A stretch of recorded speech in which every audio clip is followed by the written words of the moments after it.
विधानसभा हार्दिक पटेल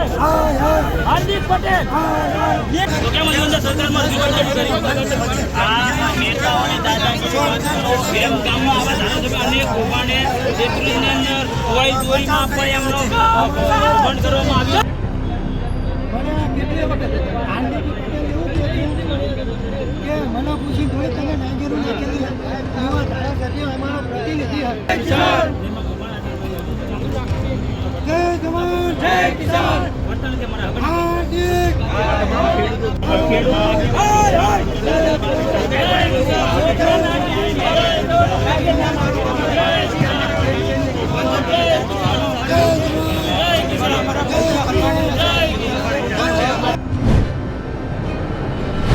વિરમગામ વિધાનસભા તો તમારી શું રજૂઆત છે?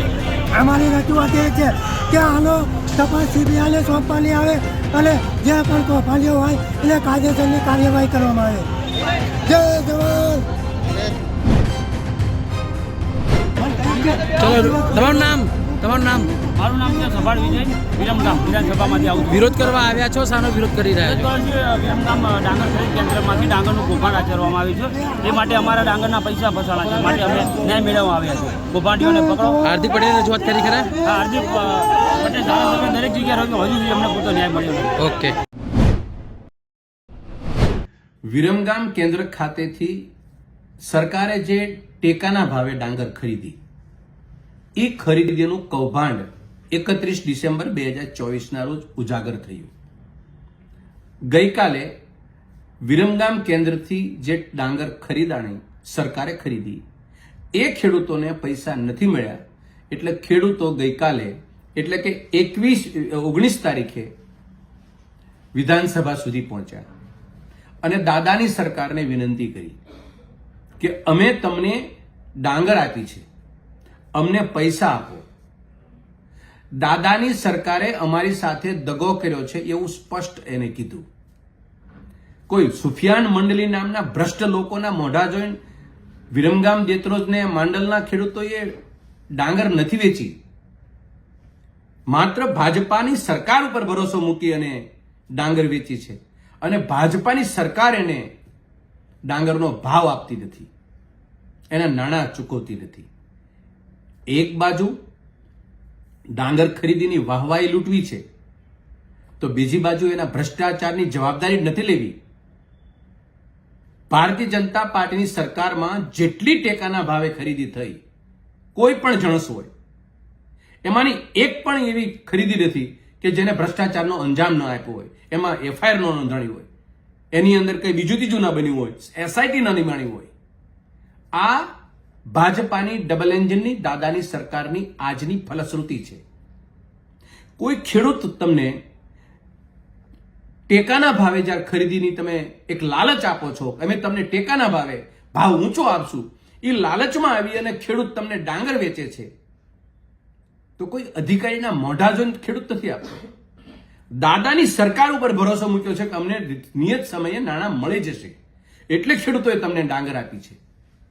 અને એ ડાંગરના પૈસા 1 વર્ષ કરતા વધુ સમય થશે. આજની તારીખે ખેડૂતો એ પોતાના નાણાં લેવા માટે વિધાનસભા સુધી હાથ કરી અને કરગરે છે.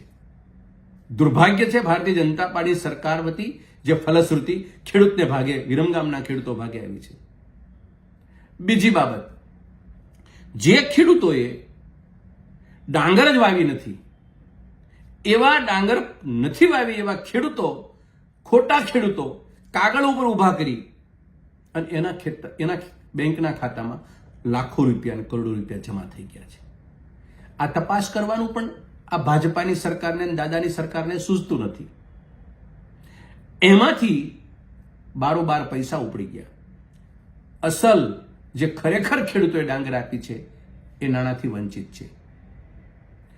અમે ભાજપાની સરકારને છેલ્લા 2 મહિનાથી એકની એક વાત કે આ વિરમગામ કેન્દ્ર ઉપરથી ડાંગર ખરીદી કરી એ પછી ખેડૂતોને તમે પૈસા કેમ નથી આપતા?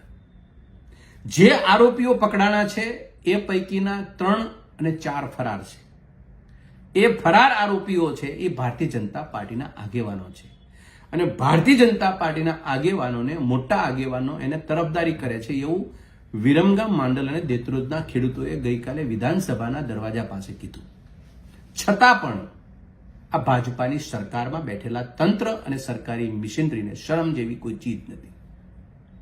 અમારી ફરી ફરીને લાગણીને માંગણી છે, જે ખેડૂતોએ તમને ડાંગર આપી છે, વેચી છે, એને તમે પૈસા આપો. અને જે ખોટા ખેડૂતના ખાતામાં પૈસા જમા છે એ ખાતાનું સંશોધન કરો.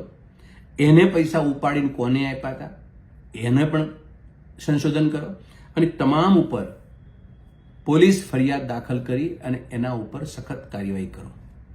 અને બીજી બાબત, જે ભારતીય જનતા પાર્ટીના આગેવાનો કોની સાથે આ ભ્રષ્ટાચારને અંજામ આપવા માટે જોડાયેલા છે એ તમામ ઉપર ફરિયાદ દાખલ થાય